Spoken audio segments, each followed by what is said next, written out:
Hello everyone, I'm Shalini Singh and welcome back to Achieve It. Here we are studying the fifth chapter from Home Science Class 12th, and the name of this chapter is Food Processing and Technology. This video is going to be part 4 of this chapter. अगर आपने पहले के तीनों part नहीं देखे हैं तो उनका लिंक मैंने डिस्क्रिप्शन बॉक्स में दे दिया है। आप वहाँ से तीनों वीडियोस को देख सकते हैं, उन तीनों पार्ट्स को देख सकते हैं। ठीक है, तो आज के वीडियो में हम क्या पढ़ेंगे कि हम कैसे फूड प्रोसेसिंग एंड टेक्नोलॉजी की फील्ड में अपना करियर बना सकते हैं।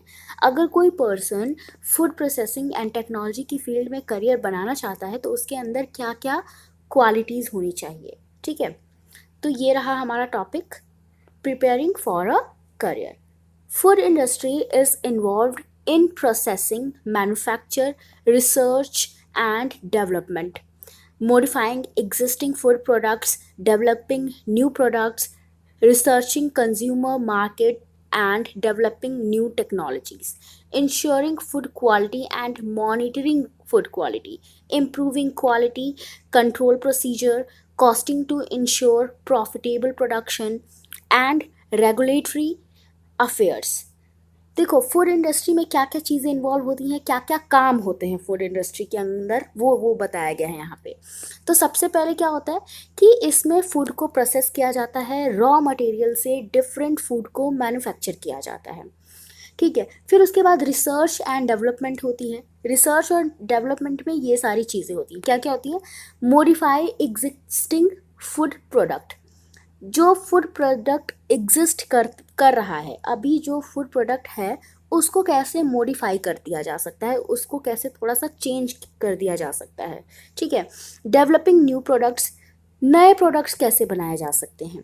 Researching consumer market and developing new technology, consumer market के बारे में रिसर्च करना कि लोगों को, जो कंज्यूमर्स हैं हमारे, जो हमारे कस्टमर्स हैं, उनको क्या क्या चीज़ें पसंद है, आजकल क्या क्या फूड चलन में है, लोग कैसा खाना आजकल खा रहे हैं। तो मार्केट के बारे में पता होना चाहिए और मार्केट के बारे में रिसर्च भी की जाती है फूड इंडस्ट्री में। ठीक है, और फिर नई टेक्नोलॉजीज़ को डेवलप किया जाता है कि कैसे हम अपने कंज्यूमर्स की, अपने कस्टमर्स की डिमांड को पूरा कर सकते हैं। ठीक है, तो ये सारी चीज़ें किस में आती हैं? रिसर्च एंड डेवलपमेंट में, जिसमें हम पता करते हैं कि कंज्यूमर्स की डिमांड क्या है, कंज्यूमर मार्केट कैसा चल रहा है, मार्केट में किन फूड्स की डिमांड ज़्यादा है, और फिर उस डिमांड के बेसिस पे हम नई टेक्नोलॉजीज़ को डेवलप करते हैं।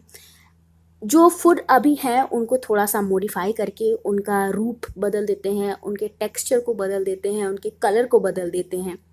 ठीक है, और फिर न्यू प्रोडक्ट्स को भी हम डेवलप करते हैं। Ensuring food safety and monitoring food quality, food industry में सिर्फ फूड को मैन्युफैक्चर ही नहीं किया जाता, बल्कि फूड की सेफ्टी पे भी ध्यान दिया जाता है कि फूड क्या हो, सेफ हो, हेल्दी हो, और उसकी क्वालिटी की निगरानी की जाती है, क्वालिटी को मॉनिटर किया जाता है। ठीक है, इम्प्रूविंग क्वालिटी कंट्रोल प्रोसीजर, उसके बाद क्वालिटी कंट्रोल प्रोसीजर को इम्प्रूव किया जाता है। मतलब कुछ ऐसे प्रोसीजर होते हैं, कुछ ऐसी प्रक्रिया होती है जिससे फूड की क्वालिटी को कंट्रोल किया जाता है, और लगातार हम इस क्वालिटी कंट्रोल प्रोसीजर को इम्प्रूव करते जा रहे हैं कि हम हमेशा अच्छा, एकदम हेल्दी खाना अपने कंज्यूमर्स को प्रोवाइड करें। Costing to ensure profitable production, अब हमने जो कीमत लगानी है वो ऐसी लगानी है कि हमारा भी फ़ायदा हो और कंज्यूमर को भी लगे कि उसने एकदम परफेक्ट प्राइस दिया है अपने फूड के लिए। ठीक है, तो कंज्यूमर भी सेटिस्फाई हो जाए और जो फूड इंडस्ट्री में काम कर रहा है, जो फूड टेक्नोलॉजी के फील्ड में काम कर रहा है, वो वर्कर भी सेटिस्फाई हो जाए, वो प्रोफेशनल भी सेटिस्फाई हो जाए। ठीक है, एंड रेगुलेटरी अफेयर्स, और ये सारी चीज़ों को रेगुलेट करना भी आना चाहिए कि ये सारी जो फूड इंडस्ट्री कैसे चल रही हैं, कैसे quality procedure, quality control procedure काम कर रहा है, कैसे कॉस्ट कंट्रोल प्रोसीजर काम कर रहा है, सब चीज़ों को देखना होता है कि सब चीज़ें एक रेगुलेटरी फॉर्म में चल रही हैं कि नहीं, एक जो रूल्स एंड रेगुलेशंस हैं फूड इंडस्ट्री के, वो सब फॉलो हो रहे हैं कि नहीं। ठीक है, they may specialize in a particular branch of food technology such as beverage, dairy products, meat and poultry, seafood, fat and oils, stabilizers, preservatives, colors, food grains and additives. अब ज़रूरी नहीं है कि जो भी फूड इंडस्ट्री की field में काम करे उसको इन सब फील्ड में काम करना हो, नहीं, उसको इन सब फील्ड के बारे में जानकारी होनी चाहिए।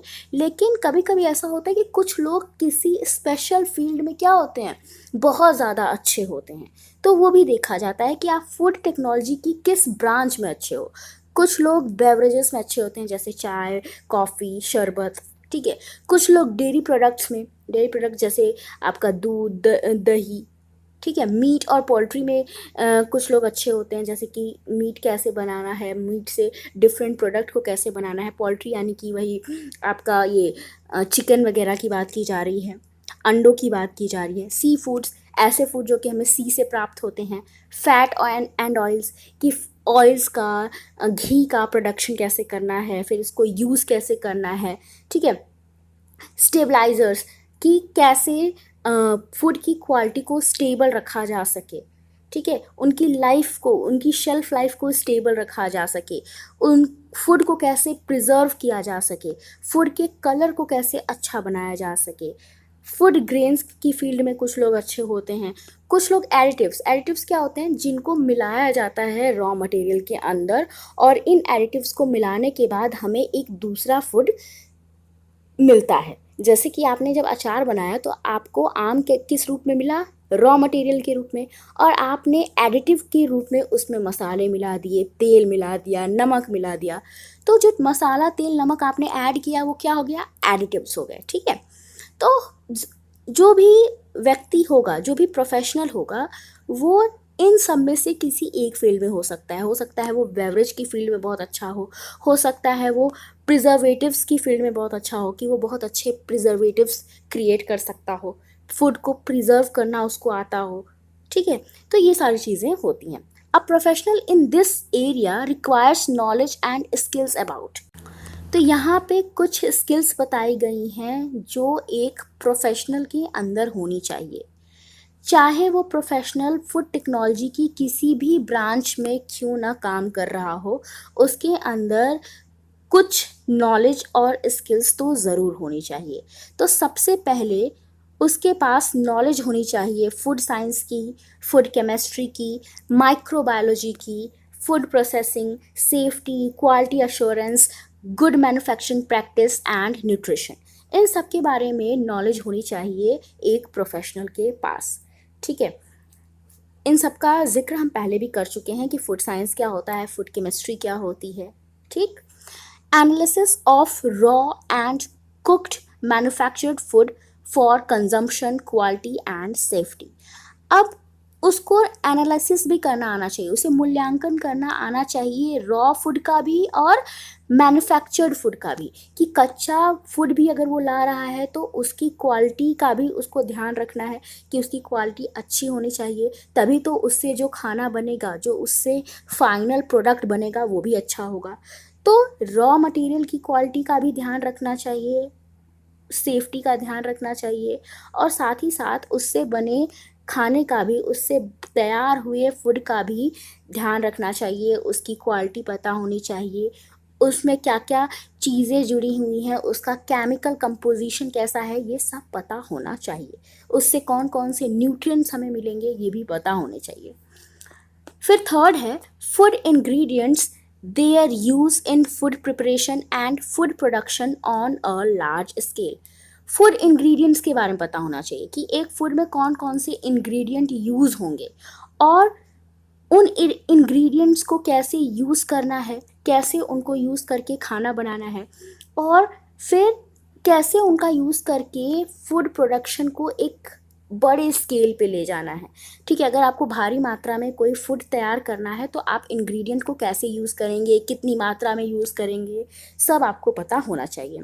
फोर्थ है product specification and food product development. Product की स्पेसिफिकेशन पता होनी चाहिए कि प्रोडक्ट में क्या क्या क्वालिटी है, जो प्रोडक्ट बना है, जो फूड बना है उसकी स्पेशलिटी क्या है, ये आपको पता होना चाहिए। जैसे आपके यहाँ कुछ स्पेशल फूड बन रहा है, आपने कुछ स्पेशल फूड बनाया, तो आपको पता होना चाहिए कि वो फूड स्पेशल क्यों है, उसके अंदर ऐसी क्या खास बात है कि वो स्पेशल है। ठीक है। और फूड प्रोडक्ट को कैसे डेवलप किया जाए, कैसे उसकी क्वालिटी को और ज़्यादा अच्छा किया जाए, ये भी पता होना चाहिए। फिफ्थ है सेंसरी इवैल्यूएशन एंड एक्सेप्टेबिलिटी। अब देखो सेंसरी इवैल्यूएशन क्या होता है, जैसे कि नाम से ही पता है सेंसरी क्या होता है। सेंसरी इवैल्यूएशन वो होते हैं कि कभी कभी आप देखते हो कि हम लोग सूंघ के भी बता देते हैं कि खाना खराब हो गया है, हम लोग टेस्ट करके बता देते हैं कि खाना खराब हो गया है। कभी कभी ब्रेड वगैरह को हम टच करके भी बता देते हैं कि ब्रेड क्या है, खराब है। तो सेंसरी इवैल्यूएशन उसके पास होना चाहिए, उसको देख के सूंघ के ये पता करना आना चाहिए कि खाने की क्वालिटी कैसी है, खाना सही है कि स्पॉइल हो गया है। ठीक है। और उसको ये फिर पता होना चाहिए कि एक्सेप्ट करने लायक है कि नहीं खाना। ठीक है। फिर है industrial practices, system control, distribution channel, consumer purchase patterns. Industrial practices, उसको ये भी पता होना चाहिए कि अपनी इंडस्ट्री को कैसे चलाना है, उसको वर्कर्स के साथ डील करना आना चाहिए। अगर कोई बड़े लेवल पे आप फूड प्रोडक्शन कर रहे हो तो आपको पूरे सिस्टम को कंट्रोल करना आना चाहिए। ठीक है। आपको फिर डिस्ट्रीब्यूशन चैनल्स पे भी आपका कंट्रोल होना चाहिए, आपको उस पर ध्यान रखना चाहिए। अब ऐसा तो नहीं ना कि आपने खाना बना दिया और आप ही ले जाके खाना मार्केट तक पहुंचाओगे, नहीं, एक आदमी ऐसा सारा काम नहीं कर सकता, उसको डिफरेंट डिफरेंट चैनल्स का, डिफरेंट डिफरेंट लोगों का सहारा लेना पड़ेगा। तो उसको ये भी देखना होगा कि ये जो चैनल्स है ये कैसे काम कर रहे हैं, चैनल में जो फूड पहुंच रहा है टाइम से पहुंच रहा है कि नहीं, फूड की क्वालिटी सही है कि नहीं। ठीक है। फिर कंज्यूमर्स परचेज पैटर्न, फिर ये भी देखना होगा कि कंज्यूमर्स कैसे परचेज कर रहे हैं आपके फूड को, आपने जो भी फूड तैयार किया है कंज्यूमर्स उसके लिए क्या नज़रिया रखते हैं, कंज्यूमर्स उसको कैसे परचेज कर रहे हैं। ठीक है। फिर है फूड पैकेजिंग एंड लेबलिंग, कि फूड को पैकेट में रखना आना चाहिए, उसके ऊपर लेबलिंग करनी आनी चाहिए। ठीक है, कि पैकेजिंग क्या हो, अच्छी हो, कहीं से उसमें लीकेज ना हो कि सारा फूड आपका बेकार हो जाए, तो ये सब ध्यान देना होगा।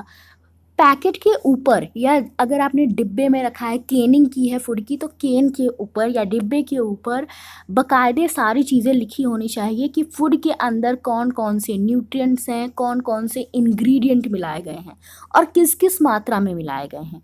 ठीक है। एक्सपायरी डेट, मैन्युफैक्चरिंग डेट, सब कुछ लिखा होना चाहिए। ठीक है। उसके बाद है ability to use information technology to support product design. और जो भी प्रोफेशनल है उसको इंफॉर्मेशन टेक्नोलॉजी का यूज़ करना आना चाहिए, उसको नई नई टेक्निक्स का यूज़ करना आना चाहिए। ठीक है। क्योंकि इंफॉर्मेशन टेक्नोलॉजी के थ्रू वो पता कर सकता है कि आजकल मार्केट में डिमांड किन चीज़ों की है, फिर वो अपने प्रोडक्ट को उसी के अकॉर्डिंग डिज़ाइन भी कर सकता है। तो इंफॉर्मेशन टेक्नोलॉजी क्या करती है, प्रोडक्ट को डिज़ाइन करने में सपोर्ट देती है। ठीक है।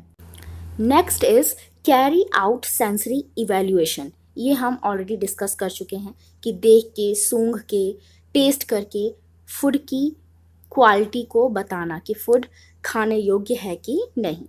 फिर है skills in food preparation and cooking, जो भी प्रोफेशनल है इस फील्ड में काम कर रहा है उसको खाना बनाना आना चाहिए। ठीक है। Ability to design, analyse, follow a design brief and adapt recipes, जो भी प्रोफेशनल है उसके अंदर एबिलिटी होनी चाहिए कि वो नई नई रेसिपीज़ को डिज़ाइन कर पाए, नई नई रेसिपीज़ को प्रिपेयर कर पाए, उनको एनालाइज कर पाए। ये नहीं कि सिर्फ नई रेसिपी बना दी, नई रेसिपी बनाने के बाद वो ये देखे कि उस रेसिपी में क्या कमी है, अगर अच्छी बनी है तो उसमें और कैसे उसको इम्प्रूव किया जा सकता है, कमी है तो उसको कैसे दूर किया जा सकता है। ठीक है। उसको सारे मतलब रेसिपीज़ को बनाना आना चाहिए, नई रेसिपीज़ को अडॉप्ट करना आना चाहिए। अब एजुकेशनल क्वालिफ़िकेशन की बात की गई है कि जो भी व्यक्ति फूड प्रोसेसिंग एंड टेक्नोलॉजी की फील्ड में करियर बनाना चाहता है उसकी एजुकेशनल क्वालिफिकेशन क्या होनी चाहिए, ठीक है, उसके पास कौन कौन सी डिग्री होनी चाहिए। तो सबसे बेसिक जो क्वालिफिकेशन है वो ये है कि उसे ट्वेल्थ पास होना चाहिए, या तो वो ट्वेल्थ पास हो या तो उसी के इक्विवेलेंट कोई और भी एग्ज़ाम उसने पास किया हो, ठीक है। ये हुई पहली एजुकेशनल क्वालिफिकेशन। दूसरा, उसके पास कोई सर्टिफिकेट होना चाहिए। सर्टिफिकेट कैसा होना चाहिए, या तो वो सर्टिफिकेट किसी स्टेट कॉलेज से या इंस्टीट्यूट से मिला हो, या तो वो certificate central food technology research institute से मिला हो, लेकिन सर्टिफिकेट आपके पास होना चाहिए फूड प्रोसेसिंग एंड टेक्नोलॉजी की फील्ड में, ठीक है। अब ये जो central food technology research institute है ये कहाँ पे है, मैसूर में है, ठीक है। Such courses are suitable for self-employment and for placement in small-scale units of food preservation and processing and catering establishment. अब ये जो कोर्सेज होते हैं ना, जो ये डिप्लोमा कोर्सेज चलाए जाते हैं, ये क्यों ज़रूरी होते हैं? ये इसलिए ज़रूरी होते हैं कि मान लो आपने किसी छोटी सी फूड प्रिजर्वेशन इंडस्ट्री में आप काम करना चाहते हो, या अपनी खुद का कोई आप बिजनेस स्टार्ट करना चाहते हो, तो आपके पास ये सर्टिफिकेट्स होने चाहिए, ठीक है। उसके बाद है थर्ड जो क्वालिफिकेशन है वो है bachelors and masters degree and research qualification provide the most comprehensive grounding for jobs in food industry, particularly large scale units, and for taking up research and training as well as entrepreneurship. अब ये तो 10+2 और diploma ये सब क्या है, ये एक तब ज़रूरी होता है जब आप किसी स्मॉल स्केल पे काम करना चाहते हो, किसी स्मॉल फूड इंडस्ट्री में काम करना चाहते हो। लेकिन अगर आप किसी बड़ी इंडस्ट्री में काम करना चाहते हो, बड़ी फूड इंडस्ट्री में काम करना चाहते हो, तो आपके पास बैचलर या मास्टर डिग्री होनी चाहिए, ठीक है। अगर आपके पास बैचलर या मास्टर डिग्री है फूड प्रोसेसिंग की फील्ड में, और आपके पास रिसर्च क्वालिफिकेशंस हैं, ठीक है, आपने कोई रिसर्च की है, तो इससे क्या होगा, आपको अच्छी फील्ड मिलेगी, आपको अच्छी फूड इंडस्ट्रीज़ में जॉब मिल सकती है, लार्ज स्केल वाली फूड इंडस्ट्री में जॉब मिल सकती है। और उसके साथ साथ आप क्या कर सकते हो, taking up research and training as well as entrepreneurship. आप रिसर्च भी कर सकते हो, आप दूसरों को ट्रेनिंग भी दे सकते हो, आप अपना खुद का बड़ा बिजनेस भी स्टार्ट कर सकते हो, ठीक है। फिर है many universities in India and abroad offer graduate and post graduate degrees in this field. India में और फॉरेन कंट्रीज़ में ऐसी बहुत सारी यूनिवर्सिटीज़ हैं जो आपको ग्रेजुएट और पोस्ट ग्रेजुएट की डिग्री देती है फूड प्रोसेसिंग एंड टेक्नोलॉजी की फील्ड में, ठीक है। There are institutes offering post graduate courses in specialised aspects of food processing and technology. बहुत सारे ऐसे इंस्टीट्यूट्स हैं जो कि पोस्ट ग्रेजुएट कोर्सेज कराते हैं किसी स्पेशल फील्ड में, ठीक है, मतलब फूड प्रोसेसिंग एंड टेक्नोलॉजी के किसी स्पेशल फील्ड में। इसमें भी कई सारी फील्ड्स होती हैं, अभी हमने डिस्कस किया था ऊपर। तो उस फील्ड में उन सारी फील्ड में से किसी एक फील्ड में आपको स्पेशलिस्ट बनाने के लिए बहुत सारे कोर्सेज कराए जा रहे हैं। ऐसे बहुत सारे इंस्टीट्यूट हैं जो कोर्सेज कराते हैं, ठीक है। उसके बाद बात की जा रही है स्कोप की, कि जब आपके पास ये सारी डिग्री हो जाएंगी, आपके पास ये सारी क्वालिफिकेशन हो जाएंगी, सारी नॉलेज हो जाएगी, तो आपके लिए क्या क्या स्कोप होंगे, आपको कहाँ कहाँ जॉब मिलेंगी। The demand for processed packed and convenient food with prolonged shelf life requires well-trained human resources in the food industry. अब देखो, फूड प्रोसेसिंग की डिमांड बढ़ती जा रही है, लोगों को अच्छी पैकेजिंग चाहिए कि फूड एकदम सेफ रहे, हेल्दी रहे, लोगों को अपनी कन्वीनियंस के हिसाब से फूड चाहिए, और ऐसा फूड भी लोग मांग करते हैं जिनकी शेल्फ लाइफ क्या हो, अच्छी हो, मतलब जो लंबे समय तक टिक सके।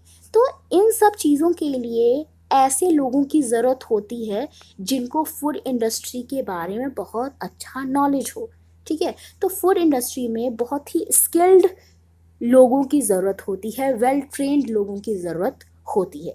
तो ये तो स्कोप हुआ, क्योंकि आपको पता है कि वेल ट्रेंड लोगों की ज़रूरत है, और अगर आपके पास डिग्री होगी, अगर आपके पास क्वालिटीज़ होंगी, तो आप आराम से इस फील्ड में जॉब पा सकते हो, इस फील्ड में करियर बना सकते हो।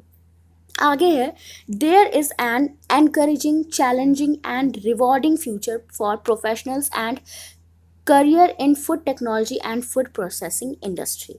फूड टेक्नोलॉजी और फूड प्रोसेसिंग इंडस्ट्री में बहुत ही अच्छा करियर है और बहुत ही अच्छा फ्यूचर है। ठीक है, एनकरेजिंग फ्यूचर है कि ऐसा फ्यूचर है जिसको देख के आपको मन करेगा कि नहीं, इस फील्ड में कुछ ना कुछ तो करना ही पड़ेगा। थोड़ा चैलेंजिंग भी है, आपको लगातार नए नए चैलेंजेस फेस करने पड़ेंगे, आपको नई नई चीज़ें सीखनी पड़ेंगी, नई नई टेक्नोलॉजी का यूज़ करना आपको सीखना पड़ेगा। तो चैलेंजिंग तो है, लेकिन फ्यूचर बहुत ही ब्राइट है। As this field requires the application of science and technology to the processing, utilization, preservation, packaging, and distribution of food and food products, it encompasses a diverse range of specializations. आपको पता है कि इस field में दोनों का काम है, साइंस का भी काम है और टेक्नोलॉजी का भी काम है। बिना साइंस और टेक्नोलॉजी की नॉलेज हुए आप प्रोसेसिंग, यूटिलाइजेशन, प्रिजर्वेशन, पैकेजिंग कुछ भी नहीं कर सकते।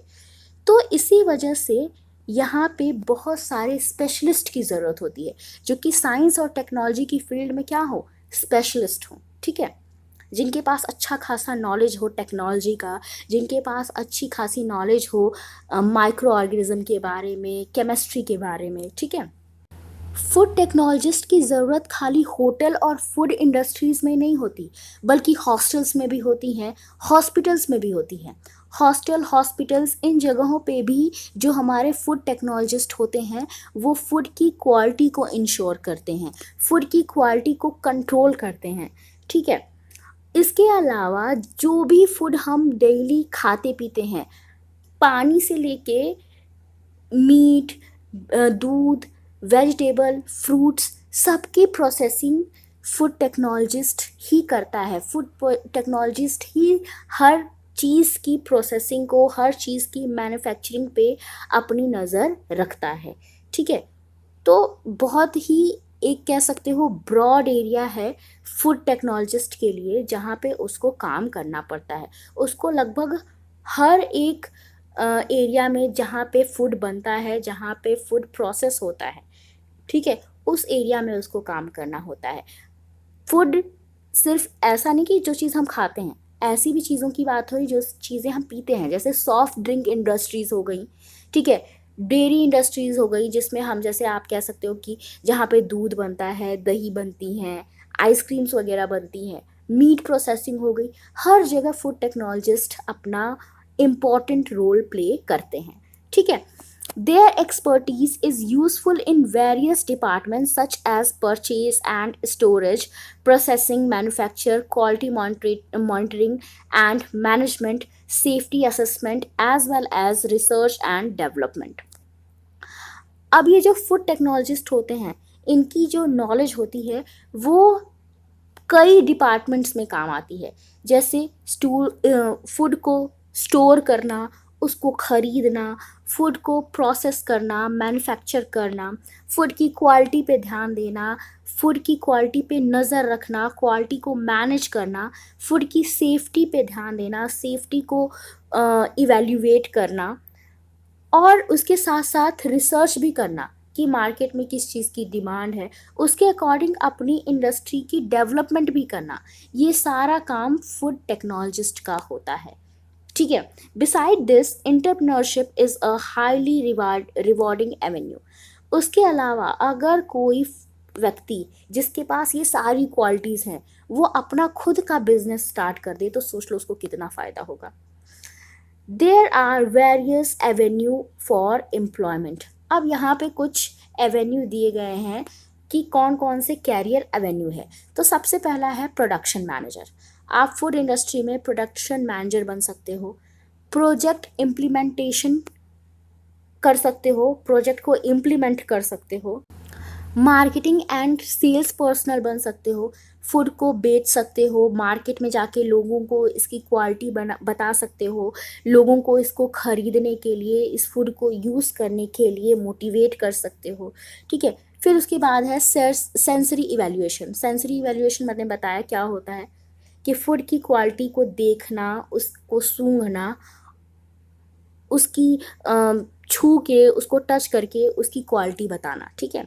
फिर है क्वालिटी अश्योरेंस। फूड की क्वालिटी को अश्योर कर सकते हो, डिफरेंट केमिकल का यूज़ करके भी हम फूड की क्वालिटी बताते हैं, ठीक है। फूड की क्वालिटी हम दो तरह से बता सकते हैं, या तो हम देख के, सूंघ के, टच करके बता सकते हैं, या तो डिफरेंट केमिकल का सहारा लेके हम फूड की क्वालिटी को बता सकते हैं, ठीक है।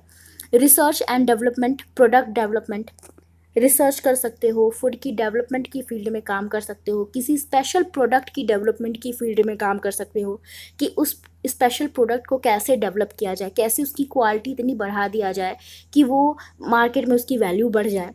प्रोजेक्ट फाइनेंसिंग, किसी भी फूड प्रोजेक्ट को आप पैसे दे सकते हो, उसमें अपना पैसा लगा सकते हो कि ताकि अ, उस प्रोजेक्ट को स्टार्ट करने वाले को भी कुछ सहायता मिल जाए और आपको भी कुछ फ़ायदा मिल जाए। प्रोजेक्ट अप्रेजल, आप प्रोजेक्ट का मूल्यांकन कर सकते हो। मान लो कोई प्रोजेक्ट चलाया जा रहा है फूड इंडस्ट्रीज़ की फील्ड में, फूड इंडस्ट्रीज़ में कोई प्रोजेक्ट चलाया जा रहा है, तो आप उसका मूल्यांकन कर सकते हो, उसकी मॉनिटरिंग कर सकते हो। टीचिंग एंड रिसर्च, अगर आप फूड टेक्नोलॉजी और फूड प्रोसेसिंग एंड टेक्नोलॉजी की फील्ड में बहुत अच्छे हो, आपने पोस्ट ग्रेजुएशन किया हुआ है, पीएचडी किया हुआ है, तो आप टीचिंग भी कर सकते हो, रिसर्च भी कर सकते हो। एंटरप्रेन्योरशिप डेवलपमेंट, आप अपना खुद का बिजनेस भी स्टार्ट कर सकते हो। Next is consultancy. जो बड़ी बड़ी फूड इंडस्ट्रीज़ होती है ना, वो अपने यहाँ एडवाइज़र्स को रखती हैं, अपने यहाँ कंसल्टर्स को रखती हैं, जिनसे वो एडवाइस ले सकें, जिनसे वो कंसल्ट कर सकें कि कैसे वो अपनी फूड की क्वालिटी को बढ़ाएं, कैसे मार्केट में अपनी वैल्यू बढ़ाएं। अब जो ये कंसल्टर्स होते हैं, ये सिर्फ फूड इंडस्ट्रीज़ में नहीं होते, ये हॉस्टल में भी हो सकते हैं, हॉस्पिटल्स में भी हो सकते हैं, ठीक है। तो ये भी एक एरिया है जहाँ पे बहुत अच्छा स्कोप है। आप एज अ कंसल्टर भी काम कर सकते हो, लोगों को सलाह दे सकते हो, बड़ी बड़ी इंडस्ट्री में भी आप सलाह दे सकते हो, बड़े बड़े उद्योगपतियों को आप सलाह दे सकते हो, ठीक है। लास्ट है टेक्निकल मार्केटिंग ऑफ प्रोडक्ट्स। अब टेक्निकल मार्केटिंग क्या होता है? देखो, आपने पढ़ा कि आपको क्या होना चाहिए, टेक्नोलॉजी की नॉलेज होनी चाहिए, ठीक है। आपको इंफॉर्मेशन टेक्नोलॉजी के बारे में पता होना चाहिए।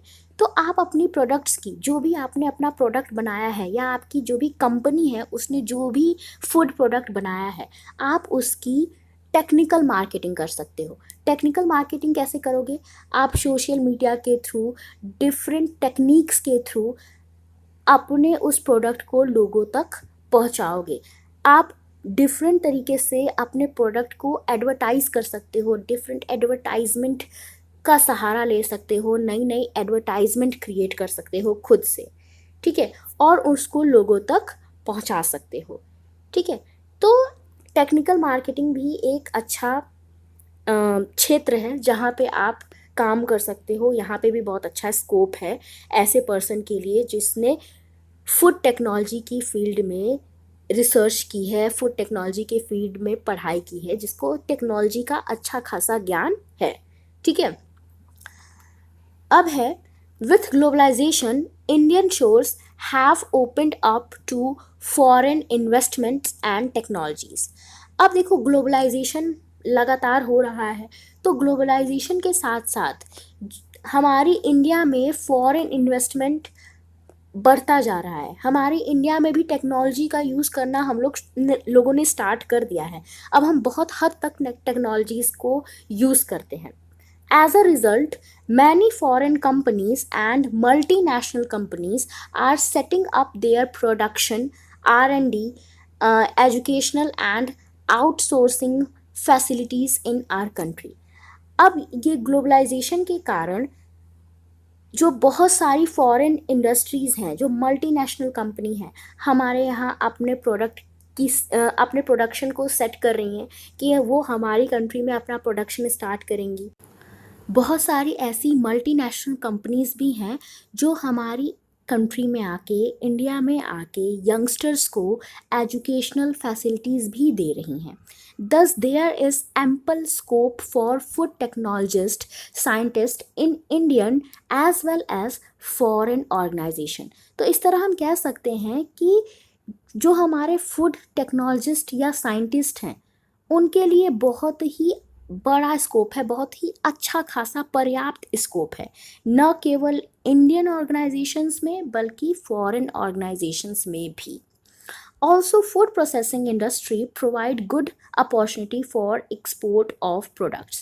जो हमारी ये फूड प्रोसेसिंग इंडस्ट्री है ना, ये बहुत अच्छा मौका हमें दे रही है कि हम अपने प्रोडक्ट्स को एक्सपोर्ट कर सकें, बाहर के मार्केट में, फॉरेन कंट्रीज़ के मार्केट में बेच सकें।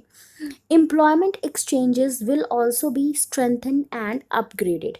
एम्प्लॉयमेंट एक्सचेंजेस क्या होते हैं कि आप मतलब हमारे यहाँ आके कुछ फॉरेन्स अपना रोज़गार कर रहे हैं, हमारी इंडिया से कुछ लोग जाके फॉरेन इंडस्ट्रीज़ में रोज़गार कर रहे हैं। तो इस तरह से हम एम्प्लॉयमेंट को क्या कर रहे हैं, चेंज कर रहे हैं। हम उनको एम्प्लॉयमेंट दे रहे हैं, वो हमको एम्प्लॉयमेंट दे रहे हैं, जिसकी वजह से हमारी जो फूड इंडस्ट्री है वो लगातार स्ट्रॉन्ग होती जा रही है और आगे बढ़ती जा रही है, उसमें ग्रोथ होती जा रही है। ठीक है, अब बात करते हैं सेल्फ एम्प्लॉयमेंट एवेन्यू की। आपको पता है कि इंडिया में बहुत पुराने समय से ही ये जो छोटे मोटे उद्योग हैं चलते आ रहे हैं। लोग घरों पे ही, जो हमारी औरतें होती हैं वो घरों पे ही अचार, पापड़, मिठाइयाँ ये सब बनाती हैं और इनको बेच के वो अपना खर्चा भी आराम से चला लेती हैं। ठीक है, तो उनकी बात यहाँ पे हो रही है। अब धीरे धीरे क्या हो रहा है कि ये जो अचार, पापड़, मुरब्बा ये सारी चीज़ें हैं ना, इनको गवर्नमेंट भी क्या कर रही है, सपोर्ट कर रही है। ये चाहती है कि ये जो धंधे हैं, ये जो उद्योग है, ये जो एंटरप्रेन्योर्स हैं, ये क्या बढ़े, आगे बढ़ें। ठीक है, food processing in India has always been practiced as household or cottage scale activity. India में बहुत समय से जो हमारी फूड प्रोसेसिंग है वो घरों पे, मतलब छोटे लेवल पे, कॉटेज लेवल पे होती रही है। Despite lack of basic training in food processing operations, sweets, papads, murabbas, pickles, fried snake, roasted and puffed cereals were prepared and marketed for local consumption. देखो, बहुत अच्छी ट्रेनिंग नहीं मिलती थी पहले लोगों को। बिना किसी ट्रेनिंग के भी लोग क्या करते थे, अचार, पापड़, मिठाइयाँ, मुरब्बा ये सब बनाते थे। अनाजों को भी थोड़ा सा मसाला लगा के उन्हें भूंज के आसपास के मार्केट में भेजा जाता है था, लोकल मार्केट में बेचा जाता था। ठीक है, और इससे अच्छी खासी कमाई भी हो जाती थी।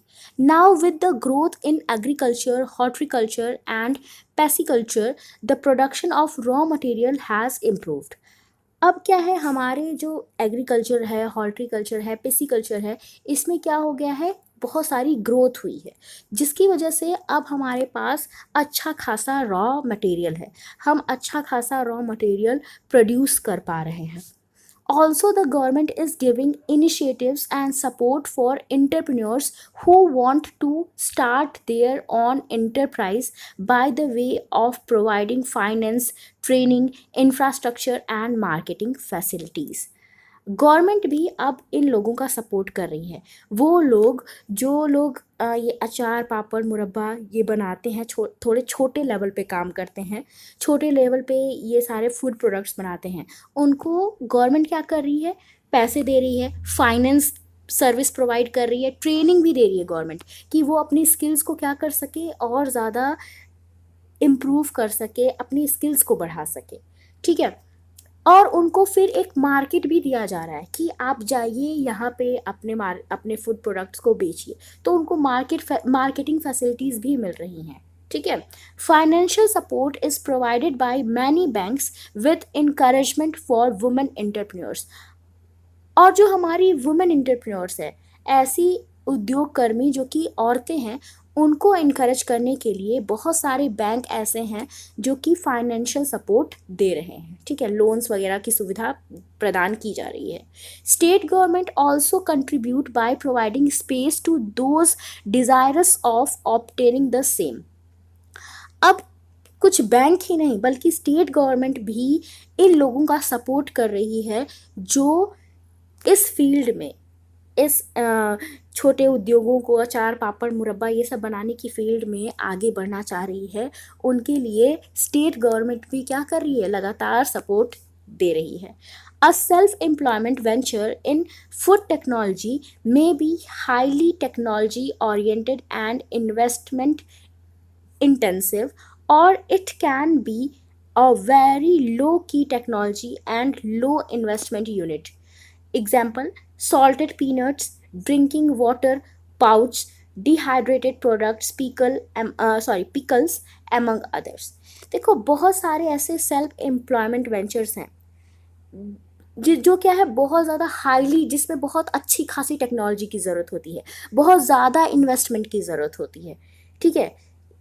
लेकिन कुछ ऐसी भी होते हैं फूड प्रोडक्ट्स, कुछ ऐसी भी वेंचर्स हैं जिसमें क्या है, बहुत कम टेक्नोलॉजी की ज़रूरत होती है, बहुत कम इन्वेस्टमेंट की ज़रूरत होती है। जैसे सॉल्टेड पीनट्स। अब आपने थोड़े से चने में, थोड़े से मटर में नमक मिला दिया, थोड़ा सा मसाला मिला दिया, आपको कितनी टेक्नोलॉजी की ज़रूरत पड़ी? कुछ नहीं ना ज़रूरत पड़ी। आपने आराम से उसको भूजा और उसको क्या कर दिया, उसमें हाथ से ही नमक मिला दिया। आपको ना इसमें ज़्यादा पैसा लगाने की ज़रूरत पड़ी, ना ही ज़्यादा टेक्नोलॉजी यूज़ करने की ज़रूरत पड़ी, है ना। फिर ड्रिंकिंग वाटर के जो छोटे छोटे पाउच बनाए जाते हैं, उनको भी आराम से कम पैसे में बनाया जा सकता है, ठीक है। डिहाइड्रेटेड प्रोडक्ट्स, मतलब ऐसे प्रोडक्ट जिनको सुखा के बनाया जाता है, ठीक है। जैसे क्या होते हैं आपके अचार वगैरह होते हैं, इनमें मसाला वसाला मिला के इनको क्या किया जाता है, सुखाया जाता है ना। आपकी जेलीज़ वगैरह होती हैं, जो जेली बनाई जाती हैं, जैम बनाए जाते हैं, ठीक है, जो जेली बनाई जाती हैं, अंगूर वगैरह को सुखा के उसकी किशमिश बनाई जाती है। तो जो डिहाइड्रेटेड प्रोडक्ट्स होते हैं, इनके लिए भी बहुत कम पैसे की ज़रूरत होती है। अचार बनाने के लिए और भी बहुत सारी ऐसी चीज़ें हैं, मुरब्बा है, पापड़ है, इनके लिए बहुत कम टेक्नोलॉजी और बहुत कम पैसे की ज़रूरत पड़ती है, ठीक है। The Indian food industry, with a size of 61 billion US dollars, rank 5th in term of size, contributes nearly 6% of GDP, 30% of Indian exports, and involves 6% of total industrial investment in the country.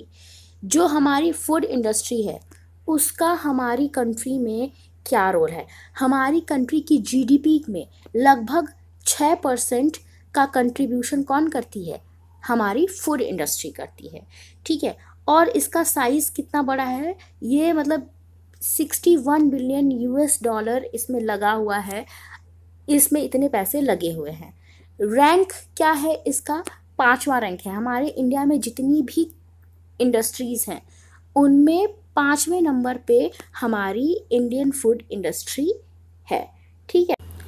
Indian exports में 30% का योगदान किसका है? Food industries का है। मान लो India 100 products को बाहर भेज रही है, एक्सपोर्ट कर रही है, तो उसमें से 13 प्रोडक्ट्स जो है वो हमारे फूड इंडस्ट्रीज से एक्सपोर्ट होते हैं, ठीक है। वो फूड प्रोडक्ट्स होते हैं जो बाहर जाते हैं। हर 100 में से 13 प्रोडक्ट्स ऐसे होते हैं जो कि फूड प्रोडक्ट्स होते हैं, जो बाहर दूसरी कंट्री में भेजे जाते हैं। इसके अलावा इंडस्ट्रियल इन्वेस्टमेंट में फूड इंडस्ट्री 6% का योगदान देती है। Besides it is estimated to grow at the rate of 20%, of which processed food segment accounts for 25%।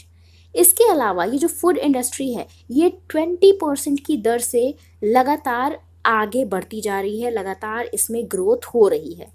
और इनका 25%, मतलब इस 20% का 1/4 प्रोसेस्ड फूड सेगमेंट से आता है, ठीक है। जो ये डेवलपमेंट हो रही है, जो ये ग्रोथ हो रही है, इन इंडस्ट्रीज़ की जो ये ग्रोथ हो रही है, उसमें जो 25% हिस्सा किसका है? प्रोसेस्ड फूड का है, ठीक है, जो कि रॉ मटेरियल से बनाए जाते हैं। Key segment of this industry are milk and milk products, snack product, bakery products, fruit and vegetable products, beverages में दोनों आ गए हमारे, अल्कोहलिक और नॉन अल्कोहलिक दोनों, fish and meat processing, food processing machines and allied equipment. अब जो की सेगमेंट है जिसकी वजह से हमें ज़्यादा फ़ायदा होता है, हमारी फूड इंडस्ट्री लगातार ग्रो कर रही है, वो कौन कौन से हैं? मिल्क और मिल्क प्रोडक्ट्स। जहाँ पे भी जिस भी इंडस्ट्री में मिल्क और मिल्क प्रोडक्ट्स बनाए जाते हैं, स्नैक्स और बेकरी प्रोडक्ट्स बनाए जाते हैं, वो इंडस्ट्री बहुत ज़्यादा ग्रो कर रही है। फ्रूट और वेजिटेबल प्रोडक्ट्स भी बहुत ज़्यादा डिमांड में हैं। इसके अलावा बेवरेज, चाहे हमारी सॉफ्ट ड्रिंक हो या हमारी अल्कोहलिक ड्रिंक हो, ये भी आजकल बहुत ज़्यादा डिमांड में है। फिश एंड मीट प्रोसेसिंग भी डिमांड में है। उसके बाद फूड प्रोसेसिंग मशीन्स भी बहुत ज़्यादा डिमांड में है। नई नई टेक्नोलॉजीज़ का यूज़ किया जाता है फूड प्रोसेसिंग में, तो मशीन की डिमांड तो होगी ही। और भी ऐसे बहुत सारे इक्विपमेंट हैं जो कि इस फूड प्रोसेसिंग में बहुत ज़्यादा इम्पॉर्टेंट रोल प्ले करते हैं। Exports are rising and this boosts employment avenues. लगातार एक्सपोर्ट्स बढ़ते जा रहे हैं, लगातार हम अपने फूड प्रोडक्ट्स को फॉरेन मार्केट में एक्सपोर्ट कर रहे हैं, ठीक है, जिसकी वजह से हमारे यहाँ हमारी कंट्री में जो एम्प्लॉयमेंट एवेन्यूज़ हैं वो बूस्ट हो रहे हैं, वो ग्रो कर रहे हैं, ठीक है। तो इसी के साथ हमारा चैप्टर कंप्लीट हो रहा है। हमने क्या क्या चीज़ें पढ़ी, कौन कौन से की टर्म्स पढ़े। सबसे पहले हमने फूड प्रोसेसिंग पढ़ा, फिर फूड टेक्नोलॉजी के बारे में पढ़ा, फूड प्रिजर्वेशन पढ़ा, food science, food spoilage, food product development, ये सारी चीज़ें मेन जो टर्म्स थी वो हमने इस चैप्टर में पढ़ी, ठीक है।